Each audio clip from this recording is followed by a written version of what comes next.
4, 3, 2, πάμε. Πάσαμε και 1000, μπράβο. Unfortunately, we had to cancel the talk that we had planned for GDC, but we do have some super exciting news about PS5, and who better to bring that to you than the one and only Mark Cerny. Without further ado, over to you, Mark. Thank you, Jim. There will be lots of chances later on this year to look at the PlayStation 5 games. Today, I want to talk a bit about our goals for the PlayStation 5 hardware and how they influenced the development of the console. I think you all know I'm a big believer in console generations. Once every 5 or 6 or 7 years, a console arrives with substantially new capabilities. There's a lot of learning by the game developers, hopefully not too overwhelming, and soon there's games that could never have been created before.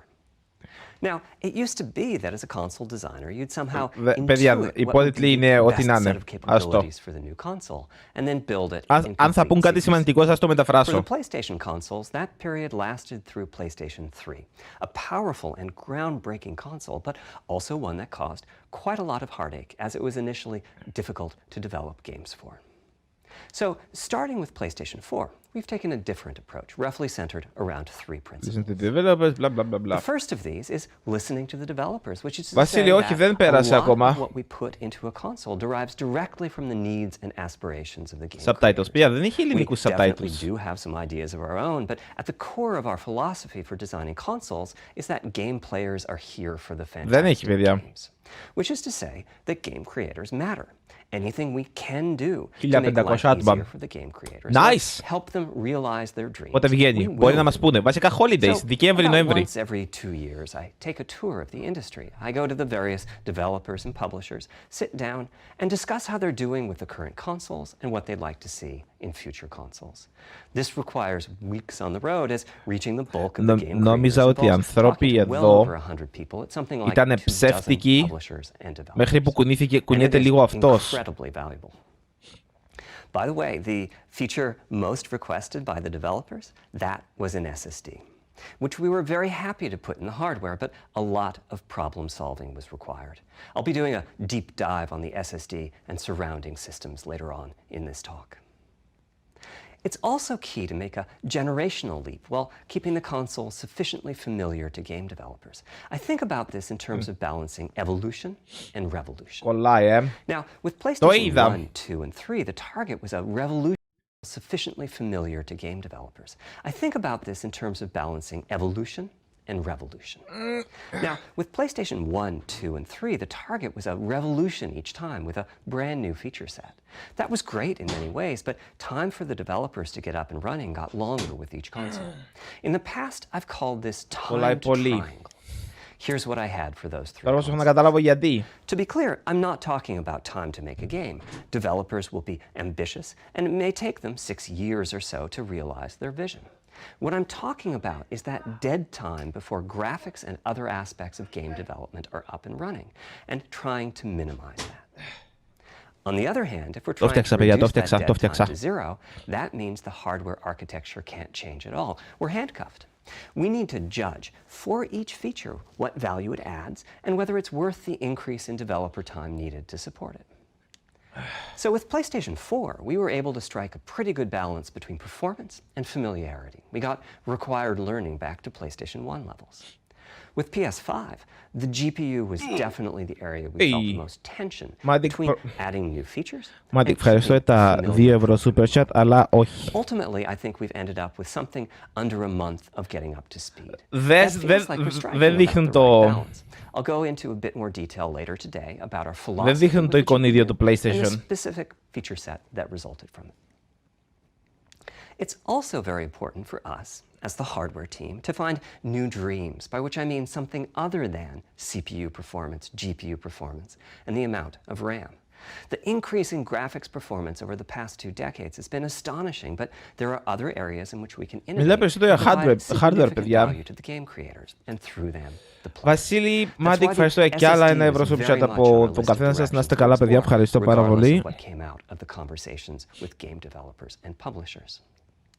The biggest feature in this category is the custom engine for audio. That's today's final topic.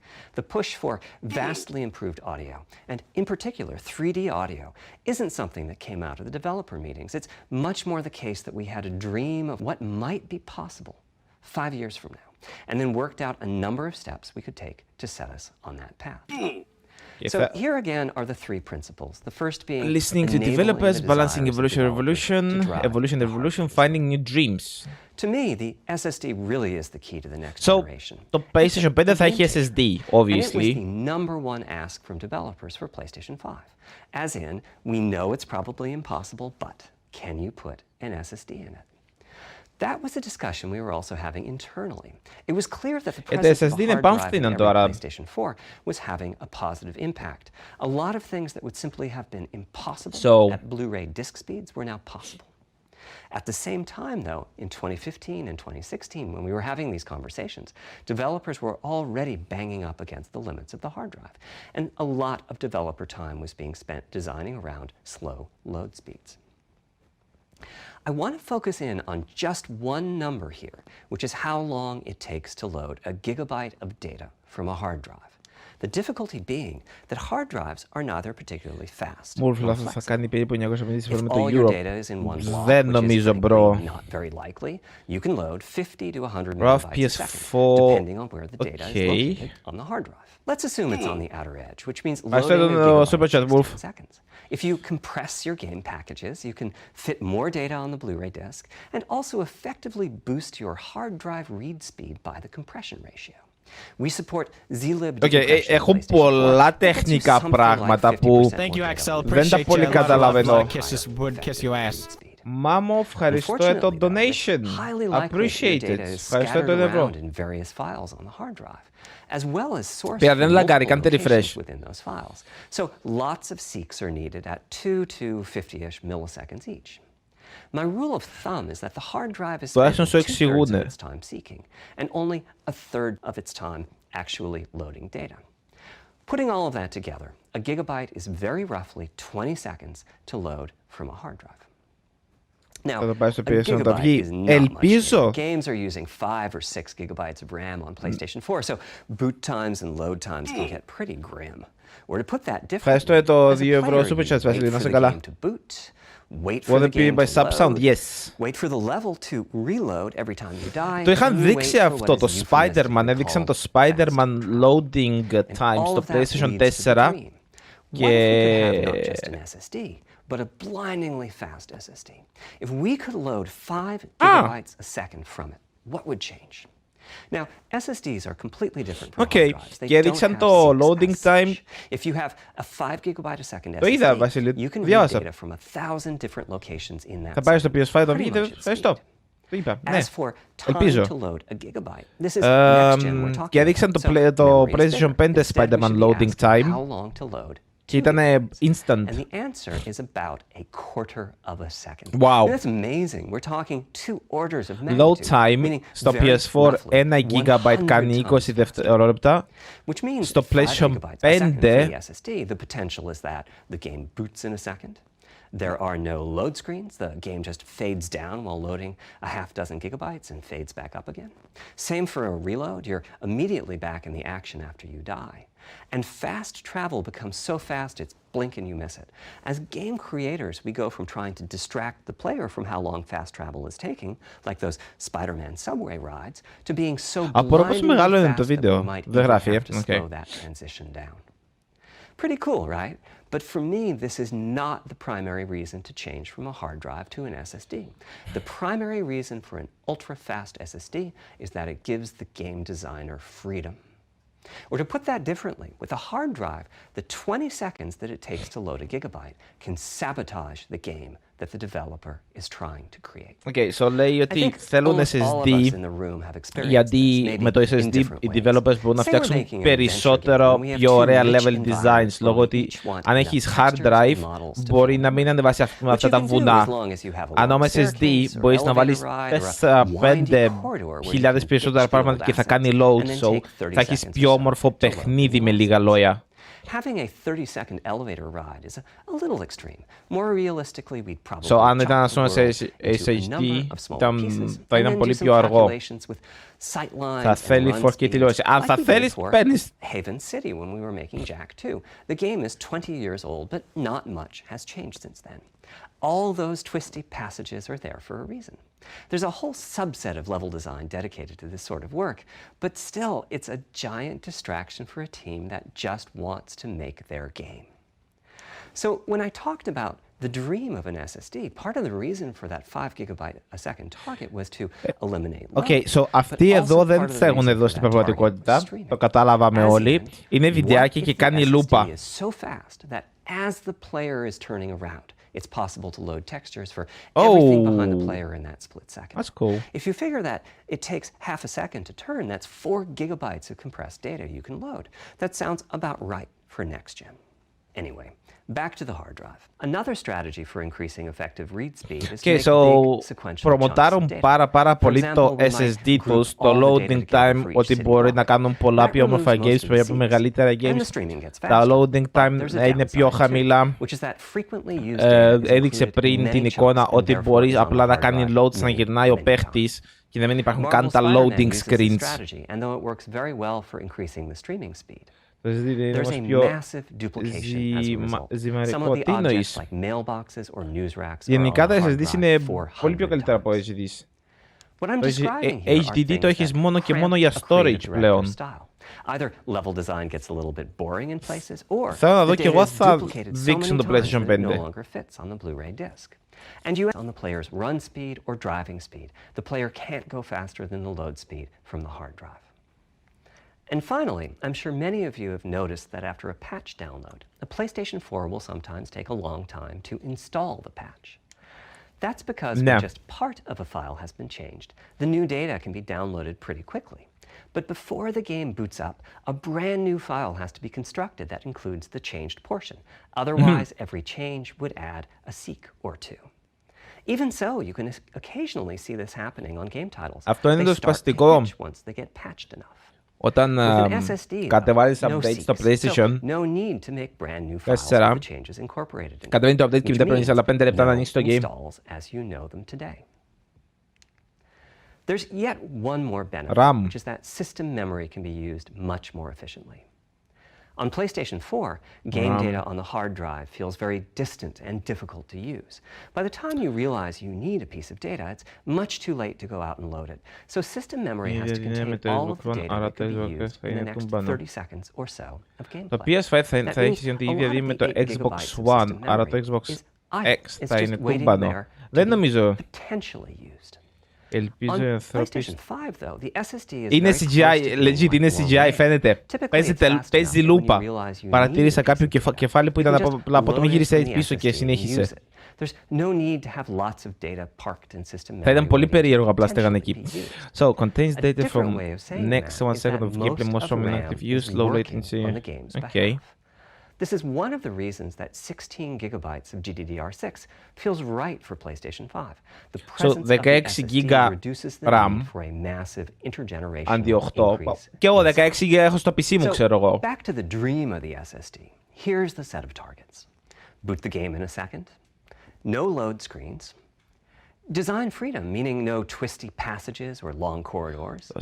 More game on the disk and more game on the SSD. And finally, those patch installs go away. The reality, though, is that the SSD is just one piece of the puzzle. There's a lot of places where bottlenecks can occur in between the SSD and the game code that uses the data. Νιώθω ότι δεν θα δούμε το PlayStation σήμερα. If I use an SSD with 10 times the speed of a standard hard drive, I probably see only double the loading speed, if that. For PlayStation 5, our goal was not just that the SSD itself be 100 times Ναι, faster. στο PlayStation 4 μπορείς να βγάλεις το... Μπορείς να βάλεις το σκληρό και να βάλεις SSD μέσα. 100... What? Wait, what? Let's look at check-in and what happens when its overhead gets 100 times larger. Conceptually, check-in is a pretty simple process. Data is loaded into system memory from a hard drive or SSD. It's examined. A few values πολύ βίντεο για τους developers μου φαίνεται. And then it's moved Yep, to its it looks final like a Δεν ξέρω, μπορεί να κάνουν κάποιο tease. Αξάγια πλέον και εγώ κανάλι χάρη σε σένα. Καλή τύχη, Γιώτσι. Ευχαριστώ για τα 2 ευρώ super chat. Appreciate, ευχαριστώ πάρα πολύ. And that's just the tip of the iceberg. If all the overheads get 100 times larger, that will cripple the frame rate. Το θέμα ότι οι developers ήδη είχαν τα dev kits, so ήδη είχαν τα πράγματα. Custom hardware, namely a custom flash controller and a number of custom units in our main chip. The flash controller in the SSD was designed for smooth and bottleneck-free operation, but also Το GTA δεν φταίει το SSD κάτι, το GTA είναι τα servers. Priority is very important. You can imagine the player heading into some new location in the world and the game requesting a few gigabytes of textures. And while those textures are being loaded, an enemy is shot and has to speak a few dying words. Having multiple priority levels lets the audio for those dying words get loaded immediately. On one side, that flash controller connects to the actual flash dies that supply the storage. Bro, αν έχει κάποιον που ασχολείται με hardware αυτή τη στιγμή στο chat, εσύ καταλαβαίνεις, εγώ είμαι οι περισσότεροι στο chat. Προϊκά από τους 1175, οι 1170 είναι κάτι. The key question for us was, is that enough? Το καλό, φαντάσου ας πούμε, εγώ τώρα παίζω το PlayStation 4, προτιμώ PC, γιατί πρέπει να πιάσω το controller, να πατήσω κομπή, να περιμένω να άψει, να μπω στο account μου, να μπω στο game, που τρώει. Δεν τρώει ότι τρώει 20 λεπτά.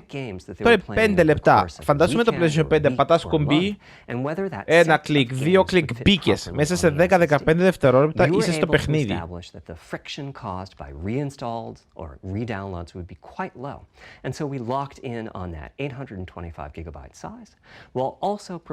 Γενικά το PC έχει just better. It is, but δεν έχουν όλοι να ξοδεύουν 1.000-1.200 ευρώ για PC, monitor, keyboard, mouse. Ενώ κονσόλα πιάνεις, αγόρασες την κονσόλα 500-600 ευρώ, έχεις τηλεόραση στο σπίτι, έχετε με control, τελείωσε. Before we talk about what that does, let's talk compression. Δεν νομίζω. PlayStation 4 used zlib as its compression format. We decided to use it again on PlayStation 5, but on my 2017 tour of developers, I learned about a new format called Kraken from Rad Game Tools. It's like zlib's smarter cousin. Simple, similar types of algorithms, but about 10% better compression, which is pretty big. That means 10% more game on the UHD Blu-ray disc or on the SSD. Kraken had only been out for a year, but it was already becoming a de facto industry standard. Half of the teams I talked to were either using it or getting ready to. Release the Kraken, boys. So we hustled and built a custom compressor into the I/O unit. One capable of handling over 5 gigabytes of before μου κατεβάσει η Sony After decompression, that typically becomes 8 or 9 gigabytes. But the unit itself is capable of outputting as much as 22 gigabytes a second if the data happen to compress particularly well. By the way, in terms of performance, that custom decompressor equates to 9 of our Zen 2 cores. That's what it would take to decompress the Kraken stream with a conventional CPU. Right, τέλος πάντων, λένε τώρα ότι για το compress που μπορούν να κάνουν καλύτερο compress με το καινούριο Kraken codec. Καλησπέρα, είναι legal το restreaming. I'm a reaction channel now. Everyone doing it. Everyone. There's 2 dedicated I/O coprocessors and a large RAM pool. These aren't GPU, Zen 2 cores. They're there CPU. principally to direct the variety of custom hardware. Main custom chip. Okay. One of the coprocessors is dedicated to SSD I/O. This lets us bypass traditional file I/O and its bottlenecks when reading from the SSD. The other is responsible for memory mapping, which I know doesn't sound like anything related to the SSD, but a lot of developers map and remap memory as part of file I/O, and this too can become a bottleneck. There are coherency engines to assist the coprocessors. Coherency comes up a lot in places. Probably the biggest coherency issue is stale data in Πώς άτομα λέτε να βλέπουν το stream τώρα? Flushing all of the GPU caches whenever the SSD is read is an unattractive option. 655.000 βλέπουν αυτή τη στιγμή το stream. Να εδώ. We've implemented a gentler way of doing things. where the coherency engines inform the GPU of the overwritten address ranges and custom scrubbers in several dozen GPU Σίγουρα δεν είμαι ο μόνος που το κάνει αυτό αυτή τη pinpoint στιγμή, evictions so... of just those address ranges. The best thing is, as a game developer, when you read from the SSD, you don't need to know any of this. You don't even need to know if your data is compressed. You just indicate what data you'd like to read from the original uncompressed file and where you'd like to put it, and the whole process of loading it happens invisibly to you and at very high speed. Back to the dream. Thanks to all of that surrounding hardware, our 5.5 gigabytes a second really should translate into something like 100 times faster I/O than PS4 and allow the dream of no load screens and super fast streaming to become a reality.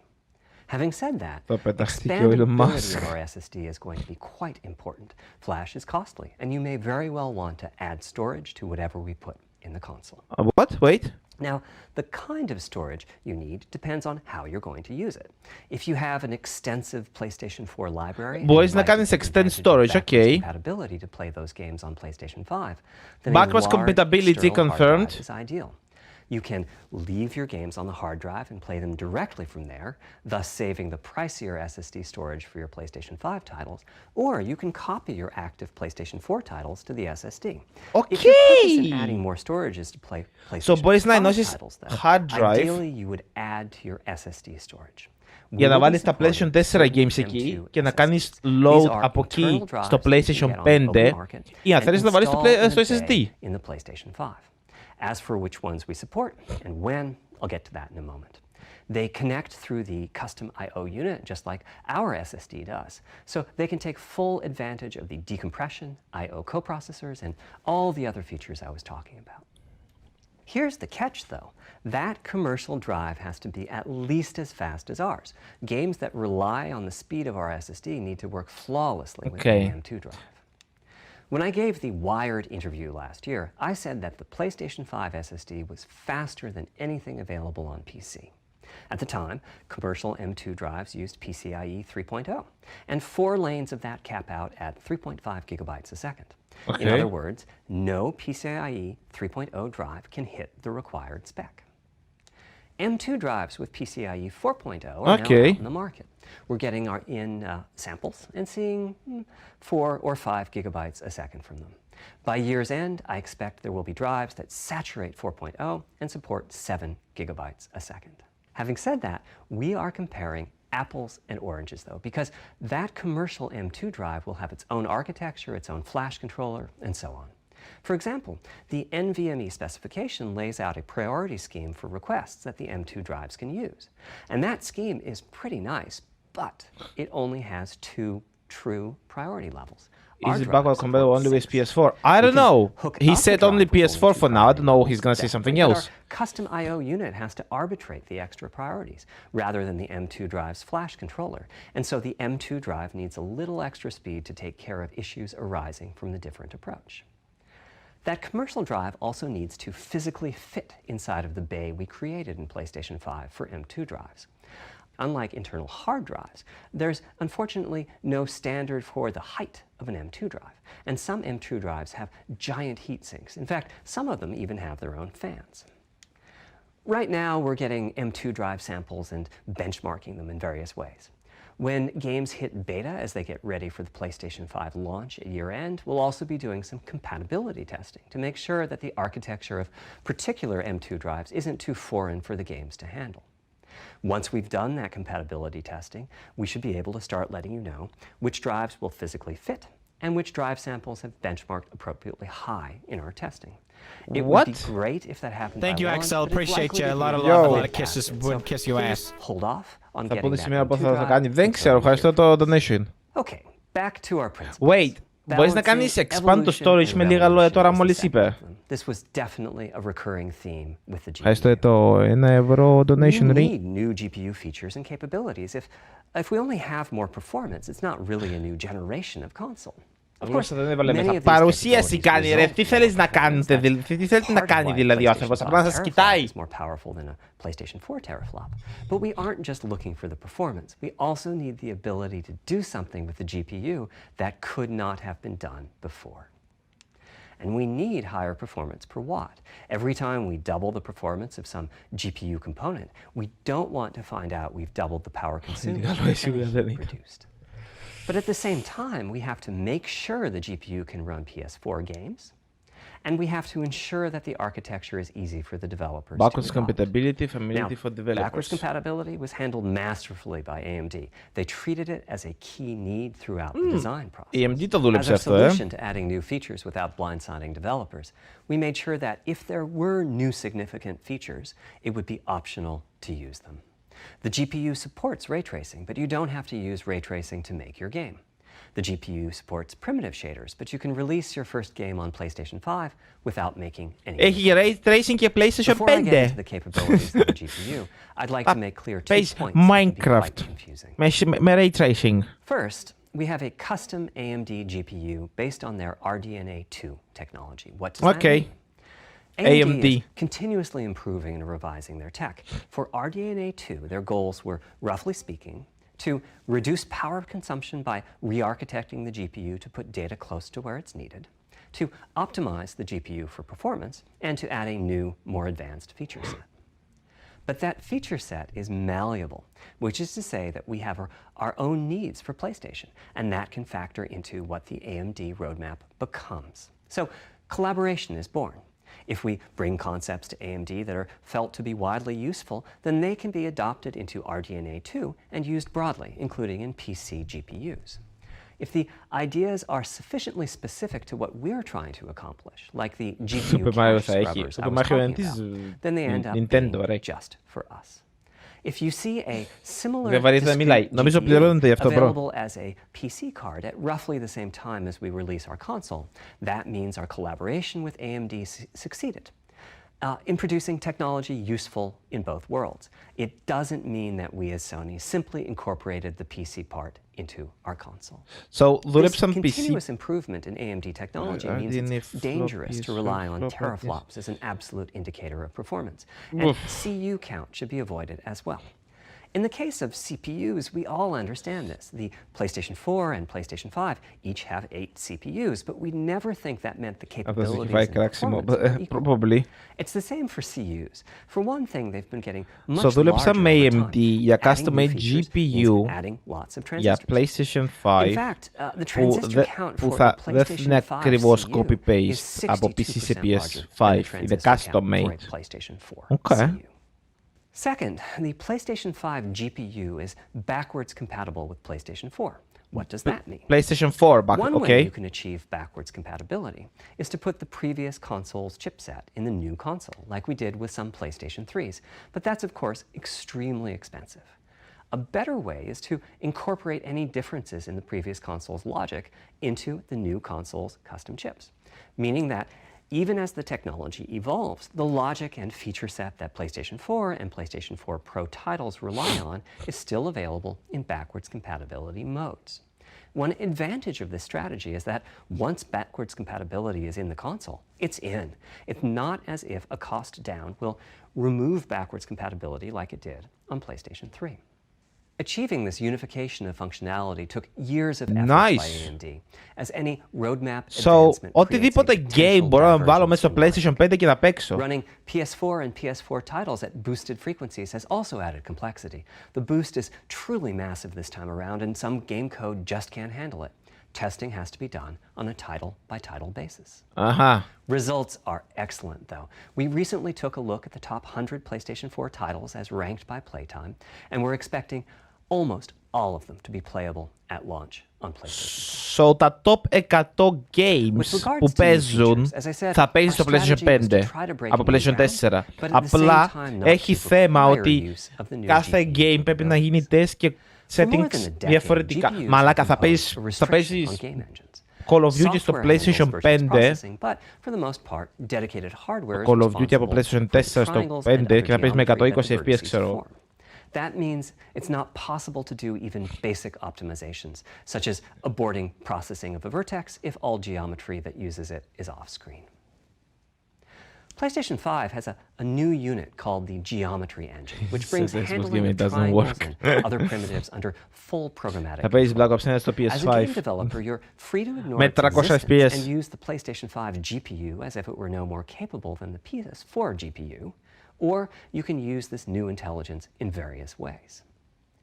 Simple usage could be performance optimization, such as removing backfaced or off-screen vertices and triangles. More complex usage involves something called primitive shaders, which allow the game to synthesize geometry on the fly as it's being rendered. It's a brand new capability. Using primitive shaders on PlayStation 5 will allow for a broad variety of techniques, including smoothly varying level of detail, addition of procedural detail to close-up objects, and improvements to particle effects. Κάτι αγραφικά εδώ, παιδιά. Δεν είμαι σίγουρος. Another major new feature Ray of our tracing. custom RDNA 2-based GPU is ray tracing, using the same strategy as AMD's upcoming PC GPUs. The CUs contain Δεν a έχουν new βγει καν specialized ακόμα unit PC called the GPU στις intersection AMD engine, με which οποία can έχουν calculate δουλέψει the στο intersection PlayStation of rays 5. with boxes and triangles. To use the intersection engine, first you build what is called an acceleration structure. It's data in RAM that contains all of your geometry. There's a specific set of formats you can use. They're variations on the same BVH concept. Then, in your shader program, you use a new instruction that Official asks the δεν intersection είναι για να engine to check a κατεβάζει. ray Είναι πόσο γρήγορα θα against γράφεται BVH. στο... While the intersection δίσκο. engine is processing the requested ray triangle or ray box intersections, the shaders are free to do other work. Having said that, the ray tracing instruction is pretty memory intensive, so it's a good mix with logic-heavy code. There's of course no need to use ray tracing. PS4 graphics engines will run just fine on PlayStation 5, but it presents an opportunity for those interested. I'm thinking it'll take less than 1 million rays a second to have a big impact on audio. That should be enough for audio occlusion and some reverb calculations. With a bit more of the GPU invested in ray tracing, it should be possible to do some very nice global illumination. Having said that, adding ray-traced shadows and reflections to a traditional graphics engine could easily Παιδιά, take εγώ hundreds of προειδοποίησα. millions of Μπορεί rays να a μην, second, μην and δούμε full καν ray το tracing PlayStation operations. 5. Μπορεί να δούμε μικρό tease. Αυτό είναι hardware. Και με ελπίδα ότι θα δούμε κάτι. Using ray-tracing-based reflections in complex animated scenes with only modest costs. Another set of issues for the GPU involved size and frequency. How big do we make the GPU, and what frequency do we run it at? This is a balancing act. The chip has a cost, and there's a cost for whatever we use to supply that chip with power and to cool it. In general, I like running the GPU at higher frequency. Let me show you why. Here's 2 possible configurations for a GPU roughly of the level of the PlayStation 4 Pro. This is a thought experiment. Don't take these configurations too seriously. If you just calculate teraflops, you get the same number. But actually, the performance is noticeably different because teraflops is defined as the computational capability of the vector ALU. That's just one part of the GPU. There are a lot of other units. And those other units all run faster when the GPU frequency is higher. At 33% higher frequency, rasterization goes 33% faster. Processing the command buffer goes that much faster. The L2 and other caches have that much higher bandwidth, and so on. Με λίγα λόγια, About the τα only teraflops που downside of that διαφημίζουν system memory is 33% δεν είχε further away in καμία terms of σχέση. cycles. But the Κώστα, ευχαριστώ για το 1 ευρώ large number of super chat. Να σε benefits καλά. more than Ευχαριστώ πάρα πολύ. that. As a friend of mine says, a rising tide lifts all boats. Also, it's easier to fully use 36 CUs in parallel than it is to fully use 48 CUs. When triangles are small, it's much harder to fill all those CUs with useful work. So there's a lot to be said for faster, assuming you can handle the resulting power and heat issues, which frankly, we haven't always done the best job at. Part of the reason for that is, historically, our process for setting CPU and GPU frequencies has relied on some heavy-duty guesswork with regards to how much electrical power games will consume and how much heat will be produced as a result inside of the console.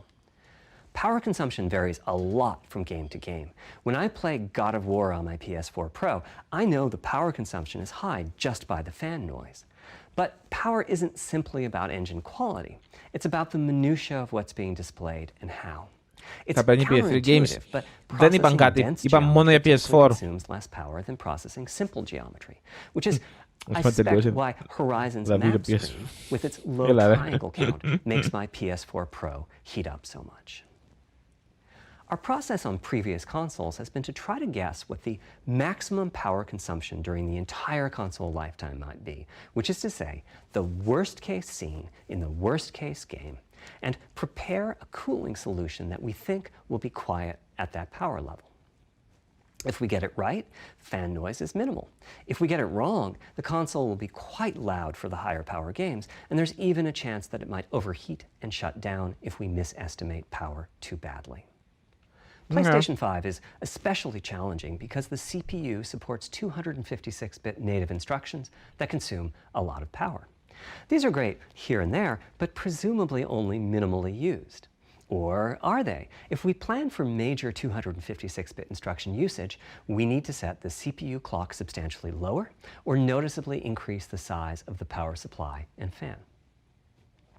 So, after much discussion, we decided to go with a very different direction on PlayStation 5.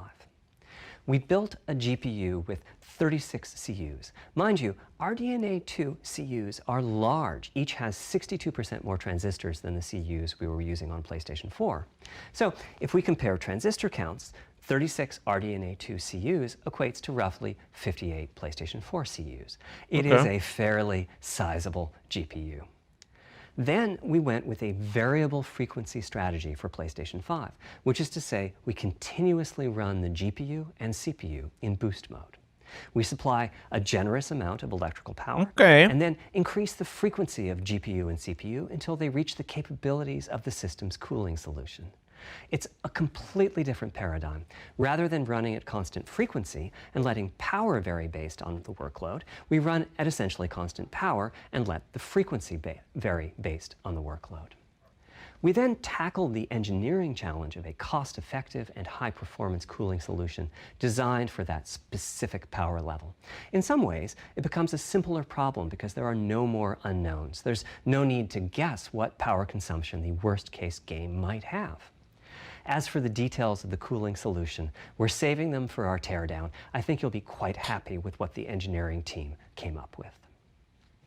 So, how fast can we run the GPU? Δεν θα μας δείξουν κάτι από μέσα, θα μας δείξουν κάποια φάση μέσα. Θα έχει tear down. Temperature of the silicon die and throttle the frequency on that basis. But that won't work. It fails to create a consistent PlayStation 5 experience. It wouldn't do to run a console slower simply because it was in a hot room.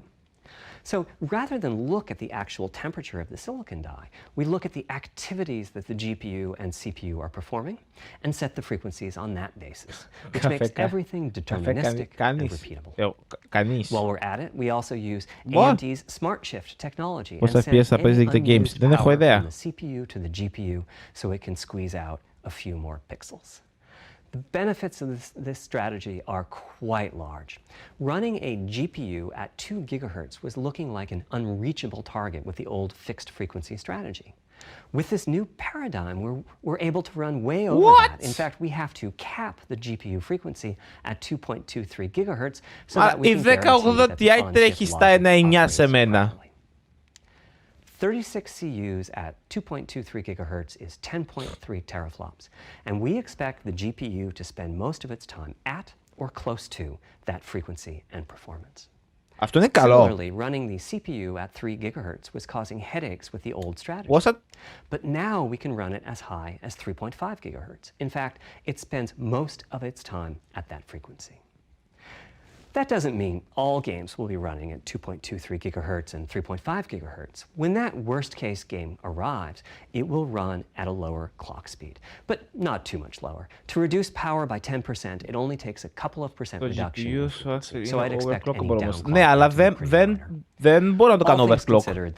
Το πολύ μέχρι 2,0. Significant gains for PlayStation gamers.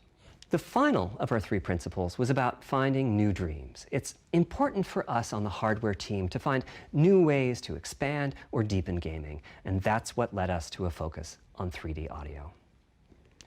As players, we experience the game through the visuals, through audio, and through the feedback we receive from the controller, such as rumble or haptics. Personally, I feel a game is just dead without audio. Visuals are, of course, important, but the impact of audio is huge as well. At the same time, the audio team Is on it a really game gonna project cost has to I do saw a lot someone with a spamming it little. in chat. For Nah, example, no on way. PlayStation 4, there's fierce No way competition for θα the είναι Jaguar χιλιάρικο, CPU bro. cores. Audio typically ends up getting just a fraction of a core. That's not much of a computational resource, particularly when you consider that the visuals run at 30 or 60 frames a second, but audio processing needs to happen at almost 200 times a second. So it's been tough going making forward progress on audio with PlayStation 4, particularly when PlayStation 3 was such a beast when it came to audio. The SPUs in Cell were almost a perfect device for audio rendering. Simple pipeline algorithms could really take advantage of asynchronous DMA and frequently reached 100% utilization of the floating point unit. There's unfortunately nothing comparable on PlayStation 4. Probably the most dramatic progress in the PlayStation 4 generation has been with virtual reality. The PSVR hardware has its own audio unit. It supports about 50 pretty decent 3D sound sources. And this provided a hint as to where we could go with audio, as well as some valuable experience. Not to oversimplify, but here were our goals for audio on PlayStation 5. The first goal was great audio for everyone, not just VR users or soundbar owners or headphone users. That meant audio had to be part of the console. It couldn't be a peripheral. Okay. The second goal was to support hundreds of sound sources. We didn't want developers to have to pick and choose what sounds would get 3D effects and which wouldn't. We wanted every sound in the game to have dimensionality. And finally, we wanted to really take on the challenges of presence and locality. Now, when we say presence, we mean the feeling that you're actually there. You've entered the matrix.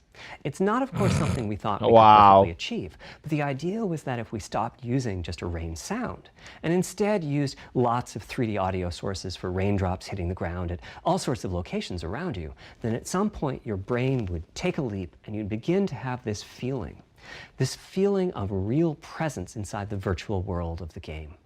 This has the capacity to affect your appreciation of the game, just like music. Ουσιαστικά έχουν καινούριο audio system στο PlayStation 5. It's just your sense of where the audio is coming from. To the right of you, behind you, above you. This can immerse you further in the game, and it can also directly enhance the gameplay. To use Dead Space as an example, I know, old school. You're fighting enemies in fairly dark, spooky Κοίτα, Byron, μπορεί όντως να έχει, ξέρω εγώ, λόγω του... Using the TV speakers, you could tell that there was one last enemy growling and hunting you down, but it was difficult to tell quite where that enemy was. With headphones, you could tell that the enemy was somewhere on the right, which lets you deduce, if you couldn't see it, that it must be somewhere behind and to your right. But with 3D audio with good locality, the idea is you know the enemy is precisely Είναι το surround sound που έχει Tracer, ξέρω εγώ. And you take it out. So, take it out. How do we know where a sound is coming from in the first place? Well, all those bumps and folds in the ear have a meaning, evolutionarily speaking. Based on what direction the sound is coming from, sound waves bounce around inside the ear, there's some constructive and destructive interference, and the result Δεν έχουν όλα games, ρε Byron, αυτά. Πρέπει να υποστηρίζουν και τα games. Αυτό είναι περισσότερα story games, like God of War, για παράδειγμα, ή το The Last of Us. Θα έχουν τέτοιο audio. Multiplayer είναι όλα με stereo games. And also vary depending on the frequency of the sound. Head size and head shape also impact the sound in a similar fashion. The way that the sound changes based on direction and frequency is encoded in a table called the head-related transfer function, or HRTF. Here's part of one. The vertical axis is the frequency. The horizontal axis is the direction, front, back, left, right, and the color gives the degree of attenuation of the sound at that frequency. The HRTF is as unique to an individual as a fingerprint is. In fact, you're looking at mine. Yeah, Byron, αυτό πρέπει να το φτιάξουν. Here's how we measure an HRTF. We've taken hundreds of people through this process. What is this? We put a microphone in the subject's left and right ear canals, and then sit the subject down in the middle of an array of 22 speakers. We then play an audio sweep from each speaker as we rotate the subject. In the course of 10 or 20 minutes, we're able to sample the HRTF at over 1,000 locations. Using an HRTF when rendering audio creates unparalleled quality, but it's computationally expensive. The simplest way to use an HRTF is to process a sound source to make it appear as if it's coming from one of those 1,000 locations we sample. Unfortunately, the processing has to be done in frequency domain rather than time domain, so there's multiple fast Fourier transforms needed for every sound source. Θα είναι σίγουρα πάνω από 60 FPS. Λογικά θα πουσάρουν για multiplayer games παραπάνω από 60 και story games δεν ξέρω, λες να βάλουν το Last of Us παραπάνω από 60. Αν δεν είχε ο άλλος οθόνη πάνω από 160 Hz δεν αξίζει. As for Tempest, I feel it really reflects our goals with audio. It suggests a certain intensity of experience and also hints at your presence within it. We're calling the hardware unit that we built the Tempest Engine. It's based on AMD's GPU technology. We modified a compute unit in such a way as to make it very close to the SPUs in PlayStation 3. Remember when I said that they were ideal for audio? So the Tempest Engine has no caches, just like an SPU. All data access is via DMA, just like an SPU. Our target was that it would have more power than a CPU, thanks to the parallelism that a GPU can achieve, and that it would be more efficient than our GPU, thanks to the SPU-like architecture. The goal being to make possible near 100% utilization of the CU's vector units. Where we ended up is a unit with roughly the same SIMD power and bandwidth as all 8 Jaguar cores in the PlayStation 4 combined. If we were to use the same algorithms as PSVR, that's enough for something like 5,000 sound sources. But of course, we want to use more complex algorithms and we don't need anything of sounds. Λογικά θα γίνει κάποιο tease. It would have been wonderful if a simpler strategy, such as using Dolby Atmos peripherals, could have achieved our goals, but we wanted 3D audio for all, not just those with licensed soundbars or the like. Also, we wanted many hundreds of sound sources, not just the 32 that Atmos supports. And finally, we wanted to be able to throw an overwhelming amount of processing power at the problem. And it wasn't clear what any peripheral might have. Πουσάρουν πολύ για το audio. In fact, with the Tempest Engine, we've even got enough power that we can allocate some to the games, to the extent that games want to make use of convolution reverb and other algorithms that are either computationally expensive or need high bandwidth. Κοίτα, είμαι φαν του καλού ήχου. Άμα έχει κάτι πάρα πολύ καλό ήχο. Now, 3D audio is a major academic research topic. It's safe to say that no one in the world has all of the answers. And the set of algorithms that has to be invented, tuned, or implemented to realize our vision for 3D audio is immense. For example, use of HRTFs in games is quite complex.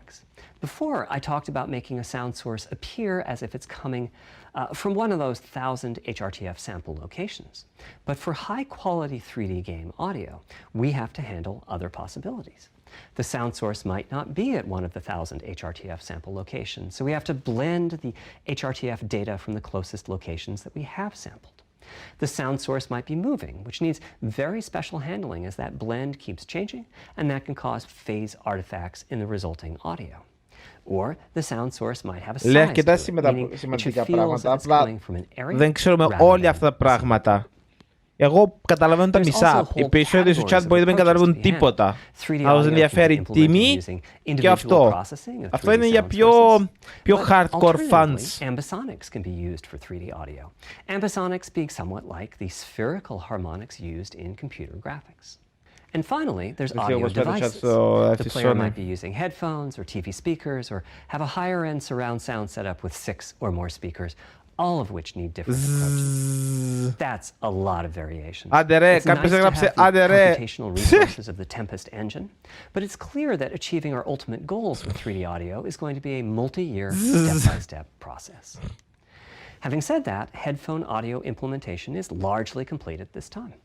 It was a natural place for us to start. With headphones, we control exactly what each ear hears, and therefore the algorithmic development and implementation are more straightforward.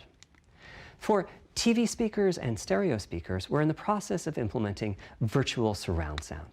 The idea being that if you're sitting in a sweet spot in front of the TV, then the sound can be made to feel as if it's coming from any direction, even behind you. Virtual surround sound has a lot in common with 3D audio on headphones, but it's more complex because the left ear can hear the right speaker and vice versa. We have a basic implementation of virtual surround sound up and running. We're now looking at increasing the size of that sweet spot which is to say, making the area you need to be in to feel the 3D effect larger, and we're also working to boost the sense of locality. Headphone audio is the current gold standard for 3D audio on PlayStation 5, but we're going to see what we can do to bring virtual surround sound to a similar level, after which we'll start in on setups with more speakers, such as 6-channel surround sound. It's now to the point where some of the PlayStation 5 games in development are extensively So using technically he this says that we need to system. buy One a of the new game TV as demos well. allows you Pretty to much toggle ναι. between conventional PlayStation 4 θέλεις να style πάρεις stereo το audio full and our new 3D εμπειρία audio. του I PlayStation listened with 5, just an ordinary pair of χρειάζεσαι over-the-ear και headphones and wow, καινούργια I τηλεόραση could feel a κανονικά. difference. 3D audio has that dimensional feel to it. Conventional stereo audio feels smashed flat by comparison. The improvement is obvious. So, a big advancement, but have I entered the matrix? Does my brain believe I'm really there? Like I was talking about earlier when I explained our target of presence. Well, the answer is no, but you've probably caught on to what's missing here, namely whose HRTF was being used. It wasn't mine, it was the default HRTF. The audio team analyzed the hundreds that they measured and chose the one they felt was the closest fit to the total game playing audience. This shows a piece of the default HRTF on the left and my HRTF on the right. You can see that the general features are much the same, but the details are quite different. With the default HRTF, as I said, the 3D audio sounds pretty great. When I use my HRTF, though, the audio reaches a higher level of realism, which is to say that when using headphones and my HRTF, I occasionally get fooled and even think a sound is coming from the real world when it's actually coming from the game. Cool.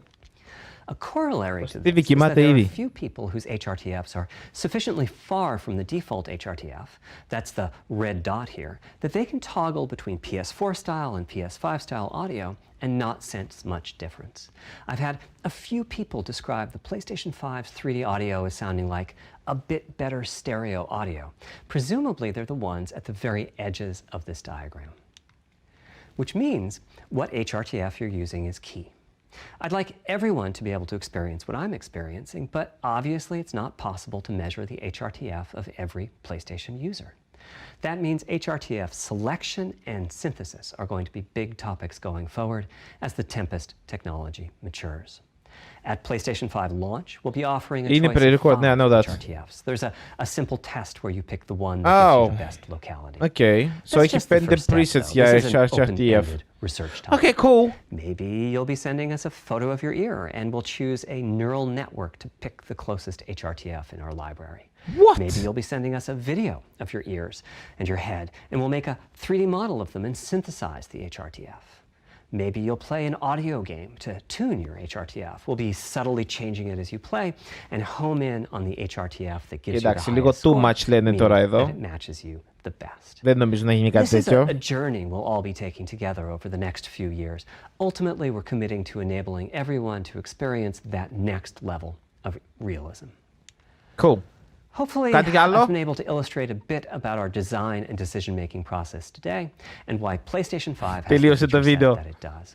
Now comes the fun part. We get to see how the development community takes advantage of that feature set.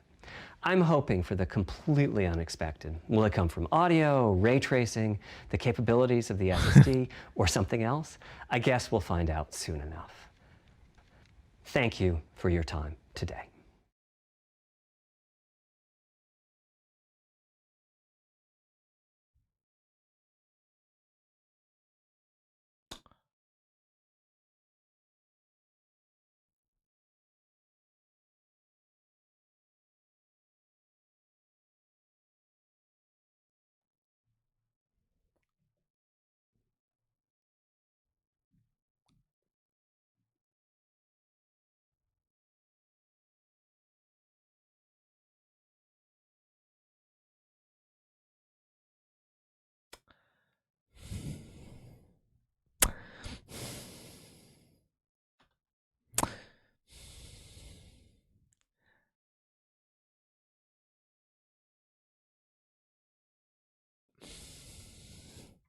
Έχει να πει κανείς κάτι?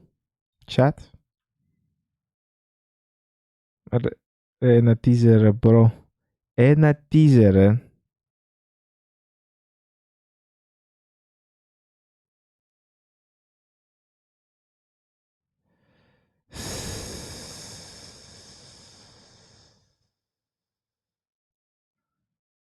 Right. Έχω εδώ, αυτό εδώ. PlayStation, έχουμε specs εδώ λίγο. Έχουμε λίγα specs τουλάχιστον, Κρίμα. 8 Zen 2 core σε 3.5. Okay. GPU 10,8 teraflops. Το PlayStation 4 ήταν στα 1,8 teraflops. Yo! Αυτό είναι μεγάλη διαφορά.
Αλλά και πάλι, παιδιά,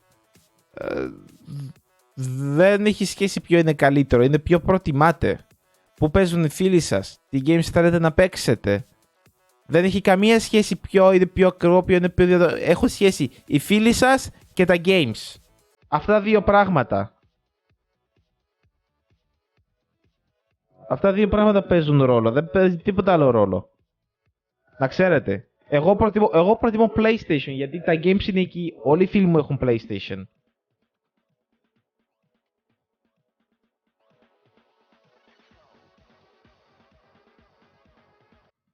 Αυτό παίζει ρόλο, παιδιά. Δεν παίζει ρόλο. Αυτό είναι το πιο δυνατό. Τα περισσότερα FPS. Όχι. Ρόλο παίζει που έχει τα καλύτερα games. Που έχει τα games που θες να παίξεις και που είναι οι φίλοι σου. Τώρα, άμα θέλεις εσύ, άμα τύχει το Xbox, ξέρω εγώ, παίζει με 10-20 frames περισσότερα κάποιο game που είναι και στο... Let's say Fortnite. Το έχουν και τα δύο κονσόλες, δεν έχουν exclusivity. Πες ότι το Fortnite τρέχει με 20 FPS περισσότερο στο Xbox και έχεις φίλους στο Xbox, θα πάρεις Xbox. Εάν όμως τρέχει το Xbox 20 FPS περισσότερο το Fortnite, Από την άλλη έχει crossplay. Βρήκα λάθος παιχνίδι να συγκρίνω. Αλλά επειδή είναι στο PlayStation, θα πάρεις PlayStation. Εκτός αν είσαι full tryhardira, όχι, θα πάω μόνος και θα παίζω μόνος για 20... Okay. By the way, τι τούρτα, τι donate, ευχαριστώ για donate. Ευχαριστώ πάρα πολύ. Βάλε FIFA ρε. FIFA, Pro Clubs. Παίζεις Pro Clubs με τους φίλους σου. Κατάλαβες. Θα πας να παίζεις μόνος σου FIFA για τα έξτρα 20 FPS. Ή θα πας εκεί. Αν και δεν νομίζω να έχει τεράστια διαφορά ρε. Δεν νομίζω να έχει τεράστια διαφορά παιδιά. Το Final Fantasy. Γενικά περισσότερα games είναι στο PlayStation. PlayStation έχει τσιμπήσει τελές. Και PC man ρε. Wow. Άμα έχεις PC ακόμη καλύτερα, αλλά δεν έχουν όλοι PC παιδιά. Δεν έχουν πει ούτε τίποτα για τιμή. Which is...